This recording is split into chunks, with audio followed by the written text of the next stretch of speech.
समुद्र का पानी नहीं पी सकते क्योंकि उसमें सैलिनिटी और गंदगी की मात्रा ज़्यादा होती है, लेकिन उसे भी पीने योग्य बनाया जा सकता है।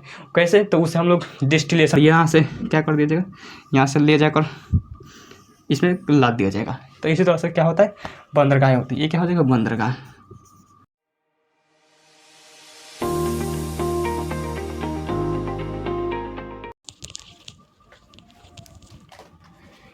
जय हिंद। तो चलिए आज क्या देखते हैं, आज समझते हैं हाइड्रोस्फीयर यानी जल मंडल के बारे में। हालांकि इससे पहले हमको आपको क्या बताए थे, तो बादलों के बारे में बता दिए थे। बादलों के बारे में क्या क्या चीज़ होती है, बादलों वाले समान बादलों वाले क्षेत्र को क्या कहते हैं, आइसोटोप, ये सब आपको बता दिए थे। बादलों कई प्रकार के होते हैं, ये सब आपको हम बता दिए थे। अब देखना है किसे, हाइड्रोस्फीयर यानी जलमंडल के बारे में। जलमंडल, हाइड्रोस्फीयर, एक बार आपको हम वायुमंडल के बारे में बताए थे, वायुमंडल के बारे एटमॉस्फेयर के बारे में बताते थे, वायुमंडल के बारे में बताते थे। अब आते हैं जलमंडल। जलमंडल नहीं हाइड्रोस्फीयर। सिंपल सी बात है, अगर जलमंडल है तो जल के बारे में पढ़ना होगा, और जल सबसे ज़्यादा जल जो समुद्र क्या है, समुद्र में है। तो देखिए जल जल जो है पृथ्वी पर 71% है। पानी जो है पृथ्वी पर कितना प्रतिशत, 71% है, जिसमें से 2% जो है वो पानी पीने योग्य है। कितना प्रतिशत, 2%। 2% पीने योग्य। देखिए पृथ्वी पर जल जो है वो 71% है, लेकिन इसमें से मतलब 71% में से 98% जो है वो किसमें है, एक मतलब कोई भी चीज़ अपने आप पे 100% होती है। तो मान लीजिए कि 71% अपने आप पे 100% है, तो इसका 98% जो है वो क्या है, किसमें, समुद्र में। तो समुद्र का पानी पीने योग्य नहीं होता है, क्योंकि उसमें बहुत सारे नमक, तो सैलिनिटी की ज़्यादा मात्रा, नमक की ज़्यादा मात्रा होती है। क्योंकि कोई भी हमारे शरीर से नमक निकलता है, हम जब नहाते हैं, अगल बगल बहुत सारे नमक होते हैं, तो हम जब नहाते हैं तो बारिश होते हैं, नहाने के बाद वो जो नमक जो होता है वो उतर जाता है, वो चल जाता है नाली में। बारिश होने के बाद नालियाँ भर जाती है, तो नाली से भर कर वो कहाँ चल जाती है, नदियों के पास चल जाती है।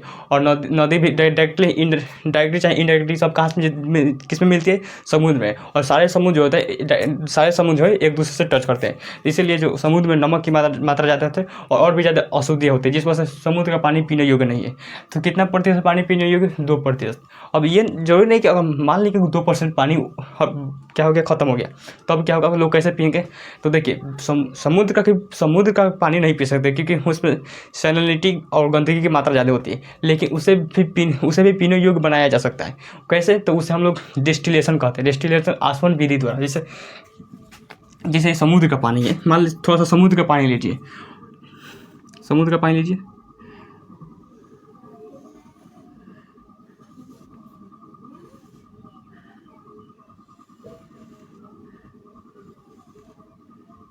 समुद्र का पानी यहाँ पर ये क्या हो गया, समुद्र का पानी हो गया, समुद्र का पानी हो गया, समुद्र का ये पानी हो गया। अब इसमें बहुत सारी अशुद्धियाँ होती है। क्या होती है, इसमें बहुत सारी अशुद्धियाँ होती है, इसमें बहुत सारी अशुद्धियाँ पाई जाती है। समुद्र के पानी में आपको पता होगा बहुत सारी अशुद्धियाँ पाई जाती हैं। अब देखिए अगर नीचे से आप लोग क्या करते हैं, इसको पानी को हम लोग जब गर्म करते हैं, तो आपको पता होगा पानी को गर्म करने से सिर्फ पानी भाप बनकर उठता है, उसमें की गंदगी नहीं, नमक क्या भाप बनकर उड़ेगा, नहीं उड़ेगा, सिर्फ पानी भाप बनकर उठता है। तो पानी जो होता है वो शुद्ध पानी भाप बनकर उड़ता है।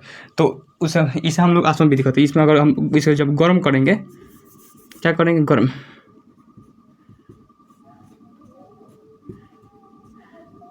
इसे हम जब गर्म करेंगे, तब जब ये गर्म होगा तब इसके पानी क्या बनेगा, भाप बनेगा, और जितने भी अशुद्धि जो होंगे वो बैठ जाएंगे। तो पानी जब भाप बनेगा, क्या बनेगा, भाप बनेगा, और भाप बनेगा तो इस रास्ते से भाप निकलेगा, इस रास्ते से भाप निकलेगा। अगर हम इसे क्या कर दें, यहाँ पर कोई कंडेंसर लगा के इसे ठंडा कर दें, जब तक भाप को ठंडा नहीं करेंगे तब तक पानी बनेगा कैसे। मान लीजिए यहाँ पर कोई कंडेंसर लगा देते हैं, क्या लगाते हैं, कंडेंसर मतलब ठंडा करने वाला यंत्र। जैसे आप नहीं देखे होंगे, जो गर्मी में देखेंगे बिहार वगैरह में, तो ज़्यादातर मतलब वो हर जगह, लेकिन देखिएगा पानी जो होता है, देखिए आप सत्तू जब पीते हैं तो देखिएगा घैली में जो पानी रखा होता है उसमें से बाहरी से क्या कर दिया जाता है, लाल कपड़े या फिर कोई कपड़े से ढक दिया जाता है, उसमें पानी छिड़क कर ढक दिया जाता है, ताकि पानी अंदर का क्या रहे, ठंडा रहे। तो वो एक बड़ा कॉन्सेप्ट है, किसी का तो सब किसी का तो भी आपको फार्मूला पढ़ना होगा, ये सब फिजिक्स में आता है। तो ये क्या होता है, ये इसमें ठंडा करने के लिए लगाएंगे तो जो पानी भाप बनकर ऊपर गया होगा वो ठंडा होगा, और ठंडा होगा तो पानी बनेगा, और इस तरह से पानी गया तो यहाँ पर अगर कोई स्टोर करने वाला कोई चीज़ लगा दे यहाँ पर पानी को स्टोर करने के लिए, तो ये पानी क्या हो जाएगा, स्टोर हो जाएगा। ये पानी क्या हो जाएगा, स्टोर, इसमें स्टोर हो जाएगा। अब बताइए ये पानी क्या होगा, अब शुद्ध हो गया, ये पानी एकदम शुद्ध हो गया। इससे H2O सिर्फ क्या पड़ेगा, H2O, तो पानी क्या होगा, शुद्ध हो गया। इससे हम लोग अशुद्ध जल कहते हैं। क्या कहते हैं, अशुद्ध जल। शुद्ध जल को हम लोग अशुद्ध जल कहते हैं। तो वर्षा का पानी भी शुद्ध होता है क्योंकि वो भी एक डेस्टिनेशन की प्रक्रिया होती है। जैसे समुद्र में सूर्य की रोशनी पड़ता है, और सूर्य रोशनी के पड़ने से समुद्र का पानी गर्म होता है, भाप बनता है, भाप बनकर ऊपर जाता है। ऊपर आपको पता होगा 165 मीटर ऊंचाई बजाने पर ठंड 1 डिग्री की सेल्सियस कमी होती है, तो ऊपर जाता है, तो ठंडा के कारण बादल बन जाता है। बादल लैंड कट गई।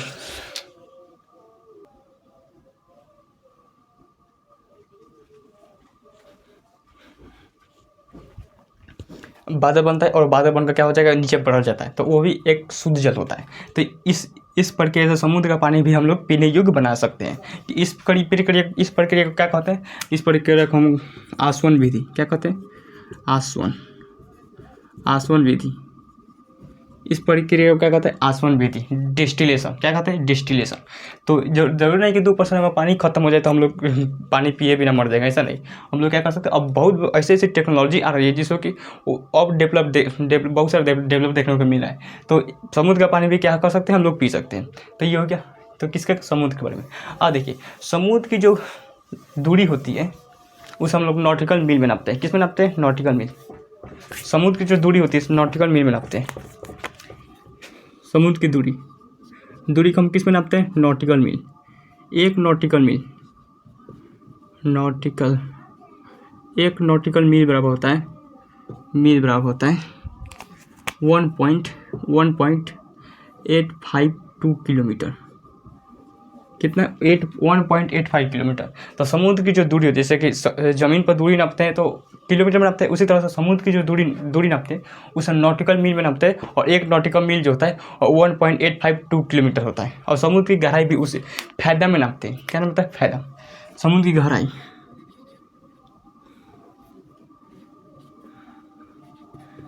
को हम लोग किस में नापते हैं, फैदम में। एक फैदम बराबर होता है, एक फैदम बराबर होता है 6 फीट। कितना फीट, 6 फीट। एक फैदम बराबर कितना होता है, 6 फीट होता है। थोड़ा के लिखते इसको, 6 फीट। कितना फीट, 6 फीट। तो ये आपको गहराई में नापते हैं। अब देखिए समुद्र जो होता है ये इस तरह से समुद्र होता है। देखिए समुद्र किस में से पानी पड़ेगा। देखिए समुद्र में रिसर्च करने के लिए क्या था, समुद्र में जो रिसर्च करने के लिए किसे भेजा जाता है, सबमरीन को भेजा जाता है। सबमरीन पानी के नीचे जाकर जाता है, उसमें सबमरीन। तो ये समुद्र मान लेके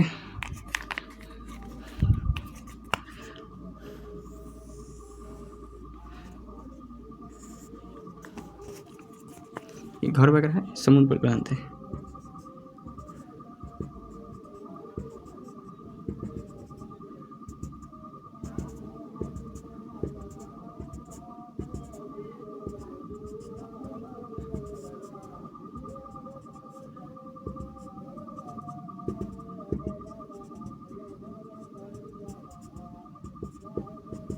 समुद्र,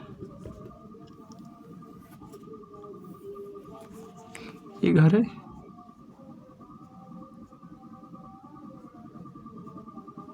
ये घर है।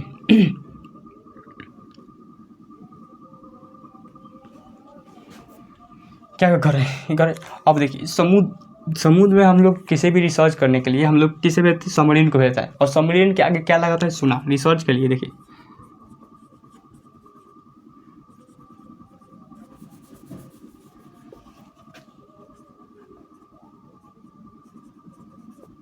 सर्च के लिए किसका प्रयोग करते हैं, सोनार का। सोनार सबमरीन में देखेंगे तो पनडुब्बी होते हैं। पनडुब्बी को ही हम सबमरीन कहते हैं, सबमरीन कहते हैं। तो पनडुब्बी जो होती है, पनडुब्बी के आगे देखेंगे तो किसका प्रयोग करता है, सोनार लगा। सोनार का फुल फॉर्म होता है साउंड नेविगेशन एंड रेंजिंग। ये क्या कहता है, एक प्रकार का ध्वनि प्रदान करता है, ध्वनि। तो ध्वनि, ये क्या करता है, ध्वनि छोड़ता है, ध्वनि छोड़ता है। और ध्वनि जो होती है, ध्वनि आगे की ओर छोड़ता है। और ध्वनि, आपको पता है कि ध्वनि किसी चीज़ से टकराती है तो वापस लौट कर आती है। तो इसलिए सबमरीन क्या करती है, सबमरीन समुद्र के जाकर ध्वनि छोड़ती है। ध्वनि दो प्रकार का होता है, एक्टिव ध्वनि और एक पैसिव होती है। तो एक्टिव ध्वनि जो होती है वो आगे की ओर जाती है, और जैसे ही किसी चीज़ से टकराती है, जैसे छोटे मोटी चीज़ से टकराएगी तो नहीं वापस लौटती है। तो छोटे मछली से टकराएगी तो मछली से क्या वापस लौटे। अब कभी देखिएगा मछली 2-4 को रखकर आप बोलेंगे तो नहीं, लेकिन आप घर में पूरी बंद कमरे में अगर बोलिएगा तो टकरा कर वो वापस आएगा, या फिर किसी दीवार के आगे बोलिएगा तो टकरा कर वापस आता है। तो उसी तरह अगर मान लें नीचे पत्थर, रीज या फिर कटक, आपको पढ़ाएंगे रीज कटक क्या होता है। तो पहाड़ वगैरह अगर समुद्र में है तो उससे पता चल जाता है कि अगर वो ध्वनि वापस लौट रही है, इट मीन्स वहाँ पर कोई ना कोई बड़ा क्या है, बड़ा चीज़ है।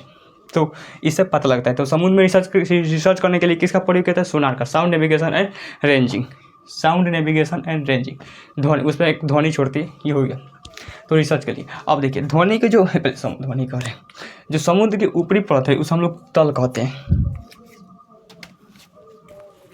ये जो ऊपरी परत है, ये ऊपरी परत, ठीक है, ऊपरी परत को हम लोग क्या कहते हैं, तल, क्या कहते हैं, तल कहते हैं। जिस पर हम लोग तैरते हैं, कोई भी चीज़ जो तैरता है वो किस पर चलता है, तैरता है वो तल पर। जो नदी में आप तैरे होंगे तो नदी का भी एक क्या होता है, तल होता है। तो नदी में जो पानी होता है उसके ऊपर एक क्या होता है, तल होता है। तो हम लोग नदी में जो तैरते हैं वो तल पर तैरते हैं, किस पर, तल पर तैरते हैं। और जो जमीन से सटा हुआ होता है, जो निचला भाग नदी या फिर समुद्र का जो पानी का निचला भाग होता है, जो जमीन से सटा होता है, उसे हम लोग नीतल कहते हैं। तो देखिए जमीन से सटा है, इसे क्या कहा जाएगा, नीतल। क्या कहा जाएगा, नीतल। नी बने नीचे, नौ से नीचे हो जाएगा, नौ से नीचे, तो ये होगा नीतल, ये हो जाएगा तल, कहता तल। तो हम लोग तैरते हैं किस पर, तल पर, कहता तल पर। अब देखेंगे तल पर देंगे तो वहाँ पर लहरें उत्पन्न होती रहती है, आगे पीछे समुद्र में देंगे तो आगे पीछे लहरें उत्पन्न होती है। वो किसके, हवा के कारण, हवा पूरे पृथ्वी पर व्यापारिक पछुआ पूर्वाई सब हवाई चलती है तो उसे उत्पन्न होती है, क्या होती है, लहर उत्पन्न होती है। तो उस लहर जो होती है उसे हम लोग तरंग या फिर तरंग कहते हैं, तरंग या फिर लहर। तो हवा समुद्र के तल पर उत्पन्न होने वाली हलचल क्या कहते हैं, तरंग या फिर लहर कहलाती है। ये हो गया, ये तो हो गया। लेकिन वो अभी कभी देखते होंगे कि जो समुद्र के तल के पर लहर उत्पन्न होती है, कभी कभी पानी जो आता है वो दूर तक चला जाता है, दूर तक, और कभी कभी पानी जो होता है और दूर तक जाता है, और फिर पानी कभी पूरी पीछे तक चला जाता है। उसे हम लोग क्या कहते हैं, उसे ज्वार एंड भाटा कहा जाता है। क्या कहते हैं, ज्वार भाटा। अब समझते हो कि ज्वार भाटा आखिर होता क्या है, कहते हैं ज्वार भाटा होता क्या है। तो देखिए तल और नीतल समझ गए आप, इसको हटाइए, तल और नीतल। देखिए ज्वार भाटा क्या होता है, देखिए जब कभी पानी जो होता है, समुद्र का पानी जो होता है ये ऊपर तक आ जाता है, ये ऊपर तक आ जाता है, उसे हम लोग ज्वार कहते हैं। क्या था, ज्वार कहते हैं, ज्वार कहता है। और ये पानी जो होता है नीचे तक चला जाता है, इसकी लहर क्या होगी, यहाँ से हट गई, कहता है यहाँ तक, ये लहर जो होता है ये नीचे चली गई, ये लहर कहाँ चल गई, यहाँ तक चल गई, ये मिट गया, ये लहर जो होती है यहाँ तक चल गई। तो ये जो नीचे सबसे नीचे जाएगा इसे हम लोग भाटा कहेंगे। अब तल नीतल नहीं पढ़ाएंगे यहाँ पर, भाटा क्या कहेंगे, भाटा, ज्वार एंड भाटा। तो जब कभी लहरें क्या करती है, लहरें बहुत आगे तक चली जाती है उसे हम लोग ज्वार कहते हैं, और जब कभी लहरें बहुत पीछे तक चली जाती है उसे हम लोग भाटा कहते हैं। क्या कहते हैं, भाटा। और ये 24 घंटा में ज्वार भाटा 2 बार आता है, कितना, 24 घंटा में, 24 आवर्स में ज्वार भाटा, ज्वार एंड भाटा, ज्वार भाटा कितने बार, 2 बार ही, 2 बार। 24 घंटे में ज्वार भाटा कितने बार आता है, 2 बार आता है, कितना, 2 बार आता है। तो आप समझ गए, जो लहरें जो होती है वो बहुत ऊपर तक चली जाती है। जैसे ये लहरें नीचे आई है तो क्या कहलाएगा, भाटा कहलाएगा। लेकिन ये लहरें क्या हो गई, ऊपर चली गई, कहते ऊपर चली गई, तो ये क्या हो जाएगा, ज्वार। क्या हो जाएगा, ज्वार। लेकिन ये बहुत ही बड़े मात्रा में आता है। जैसे ये सेम टू सेम उसी तरह बाढ़ की तरह। जैसे आप देखते होंगे नदियों में क्या होता है, जब बाढ़ का सीजन नहीं आता है तो नदी का पानी जो होता है बहुत निचली स्तर पर चला जाता है, तो वो क्या होगा, वो हो गया भाटा। क्या हो गया, भाटा। लेकिन जब कभी नदियों में जब बाढ़ का मौसम आता है तो नदियों की पानी जो होती है बहुत ऊपर तक चला जाता है, तो ऊपर तक चला गया तो क्या कहलाएगा, ज्वार। क्या कहलाएगा, ज्वार। तो इसी तरह से समुद्र में ज्वार होता है। लेकिन कहता है ज्वार। अब जरा सोचिए, अगर मान लें कि यहाँ पर बंदरगाह बनाया गया हो, क्या बनाया गया, बंदरगाह। और बंदरगाह यहाँ पर बंदरगाह बनाया गया हो तो आप दिमाग लगा के बताइए कि बंदरगाह जब बनाया गया हो तो हमें किसको लेकर बंदरगाह बनाना चाहिए, ज्वार को लेकर या फिर भाटा को लेकर? क्या लगेगा? भाटा को लेकर। अगर हम लोग ज्वार को लेकर बनाएंगे तो यहाँ मान लें कि ज्वार जब आया होगा तो यहाँ पर अगर यहाँ पर बंदरगाह है तो नो डाउट यहाँ पर जितने भी जो शिप होगी, नाव जो होंगी, वो चली जाएंगी। लेकिन जब कभी भाटा आ चुका होगा तो पानी तो यहीं तक रहेगा, ये पानी तो नीचे चला जाएगा, ये पानी नीचे चला गया। अब अगर मान लें यहाँ पर जो अगर बंदरगाह बनाएंगे और भाटा का समय जो होता है वो नीचे चला गया है, और नीचे चला गया है तो उस समय नाव वहाँ पर आएगी नहीं। इसीलिए जो आप देखे होंगे जो बंदरगाह वगैरह होते हैं वो उसमें ज्वार के समय नहीं, भाटा के समय पर भाटा के लेवल से लेकर बनाया गया होता है। जैसे आप इस तरह देखिए, इस तरह नहीं समझे होंगे, इस तरह से समझ ही नहीं पाएंगे जब तक आप देखेंगे नहीं, क्योंकि दिमाग से ज़्यादा आँख किसी भी चीज़ को आँख डिनोट करता है। जैसे आप किसी चीज़ को देख लीजिए, आँख से देख लीजिए, वो जल्दी याद होगा। अगर आप किसी चीज़ को पढ़ कर याद करिए तो वो जल्दी याद नहीं होगा। इसलिए आप देखिए, मान लें ये बंदरगाह है, पहले तो रेलवे लाइन बिछेगा, ये हो गया रेलवे लाइन। रेलवे लाइन हो गया क्योंकि कोई भी माल कोई भी जो सामान उतरेगा तो वो जाएगा कहाँ से? रेलवे लाइन, यानी ट्रेन उसे पहुँचाने का काम करती है। ये हो गया। और इसे जो होता है वो ये क्या होता है? स्टोर होता है। इसमें जितने भी कंटेनर वगैरह नाव से आते हैं वो इसमें स्टोर किया जाता है। मान ली लाइन से इसमें कंटेनर लगा दिया जाता है, लाइन से कंटेनर लगा दिए थे इसमें। अब जिसको जहाँ ले जाना है वहाँ यहाँ से एक जहाँ तहाँ से यहाँ से एक रोड जोड़ा होगा, रोड जोड़ देता है और ट्रक क्या करती है, इसे ले जाकर यहाँ पर क्रेन के द्वारा ट्रेन पर ला दिया जाता है। ये हो गया। और बंदरगाहें जो होती है अब यहाँ तक समुद्र का पानी होता है, यहाँ से बंदरगाह होता है। यहाँ पर बंदरगाह है, क्या बनाया गया होता है? बंदरगाह बनाया गया होता है।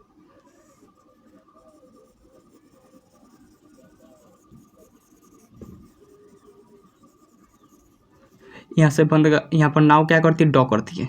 इस लाइन से बना दिएगा डॉक करने के लिए नाव, इसमें बहुत सारे लाइन से बना दिया जाता है डॉक करने के लिए। क्या तो डॉक करने के लिए ना, ये कैसे किस पर बनाएगा? ये ज्वार पर बनाएगा होता है। जो पानी आता है ऊपर से होता है, इस ज्वार पर बनाएगा होता है। लेकिन ज्वार आएगा तो ज्वार आएगा तो क्या होगा? नाव आगे यहाँ तक आ जाएंगी। लेकिन अगर ज्वार ज्वार अगर चला जाए तो नाव तो नहीं आ पाएंगी। तो उसके लिए क्या किया जाता है? एक एक्स्ट्रा लाइन जोड़ दिया जाता है, यहाँ से एक्स्ट्रा लाइन जो कि भाटा तक जाता है। यहाँ से एक्स्ट्रा लाइन जोड़ दिया जाता है जो कि भाटा तक जाता है।